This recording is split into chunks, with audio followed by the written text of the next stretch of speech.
माननीय अध्यक्ष महोदय,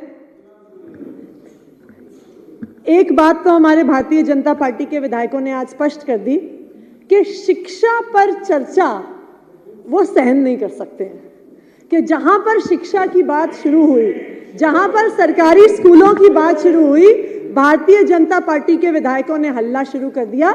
भारतीय जनता पार्टी के नेता, भारतीय जनता पार्टी के विधायक ये नहीं चाहते हैं कि दिल्ली के गरीब बच्चों को अच्छी शिक्षा मिले, वो ये चाहते हैं कि दिल्ली का और देश का हर बच्चा सिर्फ इनकी झूठी व्हाट्सएप यूनिवर्सिटी में पढ़ता रहे, इसलिए इतना हल्ला कर रहे हैं।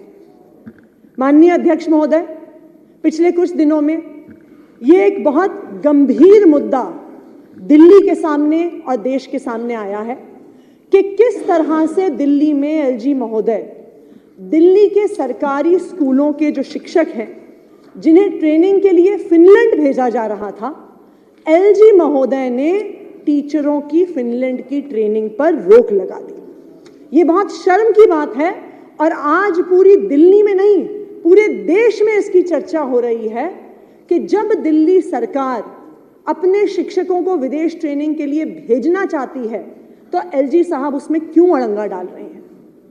मैं एलजी साहब से कहना चाहूंगी, हमारे भारतीय जनता पार्टी के विधायक तो यहां से चले गए, कि आप 2015 से पहले का समय याद करिए।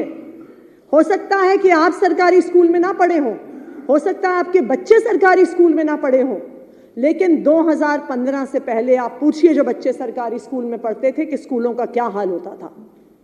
वहां पे बच्चों के बैठने के लिए टेबल नहीं होती थी, कुर्सी नहीं होती थी, पीने के लिए पानी नहीं होता था, टीचर अक्सर क्लासरूम से बाहर होते थे। ये होता था सरकारी स्कूल का हाल। कोई अपने बच्चे को सरकारी स्कूल में भेजना नहीं चाहता था जब तक उसकी मजबूरी ना हो और उसके पास एक पैसा ना हो कि वो अपने बच्चे को प्राइवेट स्कूल में भेज सके।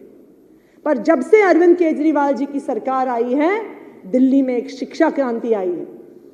मुझे गर्व है इस बात का कि हम एक ऐसी विधानसभा में बैठे हैं जो पूरी देश में सबसे ज्यादा बजट शिक्षा को देती है। यह हमारे लिए गर्व की बात है। दिल्ली एक इकलौता राज्य है जिसने अपना 25% बजट शिक्षा के लिए रखा और सरकारी स्कूलों को सुधारा।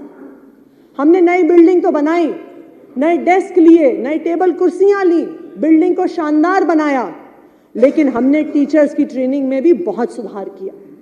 हो सकता है बहुत लोग ये जानते हो कि दिल्ली सरकार अपना 25% बजट शिक्षा को देती है, लेकिन हो सकता है बहुत सारे लोग ये नहीं जानते कि टीचर ट्रेनिंग का बजट अरविंद केजरीवाल जी की सरकार ने 10 गुना बढ़ाया।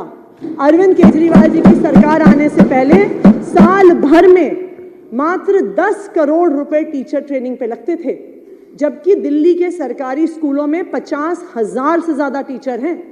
जब से अरविंद केजरीवाल जी की सरकार आई, जब से हमारे माननीय उप मुख्यमंत्री मनीष सिसोदिया जी शिक्षा मंत्री बने, दिल्ली सरकार ने 100 करोड़ रुपए से ज्यादा सालाना टीचरों की ट्रेनिंग पे खर्च करना शुरू किया।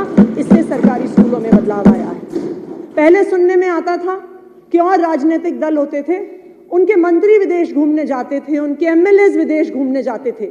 ये पहली ऐसी सरकार है जिसने अपने टीचरों और प्रिंसिपल को विदेश भेजा कि जाओ और दुनिया के सबसे अच्छे स्कूल देखकर आओ और दिल्ली के सरकारी स्कूलों को वैसा बनाओ। हमने अपने टीचरों को हार्वर्ड यूनिवर्सिटी भेजा, कैम्ब्रिज यूनिवर्सिटी भेजा, सिंगापुर भेजा, फिनलैंड भेजा। जब दिल्ली के सरकारी स्कूल के टीचर और प्रिंसिपल इन देशों में अच्छे अच्छे स्कूल देख के आते हैं तो वो प्रेरणा लेके आते हैं कि हम भी अपने स्कूल को ऐसा बना सकते हैं, कि हम भी दिल्ली के गरीब बच्चों को वर्ल्ड क्लास एजुकेशन दे सकते हैं। आज ये बहुत शर्म की बात है कि माननीय एलजी महोदय दिल्ली सरकार के जो स्कूल के टीचर हैं उनको फिनलैंड जाने से रोक रहे हैं। इससे नुकसान किसको होता है? इससे नुकसान दिल्ली के सरकारी स्कूलों में पढ़ने वाले 18 लाख बच्चों को होता है जो दिल्ली के गरीब परिवारों से आते हैं। माननीय अध्यक्ष महोदय, एलजी साहब को आम आदमी पार्टी से बहुत नफरत है, हमें पता है। उनको अरविंद केजरीवाल जी से बहुत नफरत है, हमें यह भी पता है। लेकिन उनकी नफरत इतनी हद पार कर गई है कि अरविंद केजरीवाल जी और आम आदमी पार्टी से नफरत की वजह से वो दिल्ली में पढ़ने वाले सरकारी स्कूलों के बच्चों से भी नफरत करने लग गए हैं।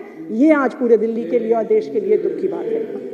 और माननीय अध्यक्ष महोदय, मैं ये बताऊं आपको कि जो ऑर्डर उन्होंने पास किया कि हम दिल्ली के सरकारी स्कूलों के टीचरों को फिनलैंड नहीं जाने देंगे, ये बिल्कुल गैर कानूनी है और बिल्कुल गैर संवैधानिक है।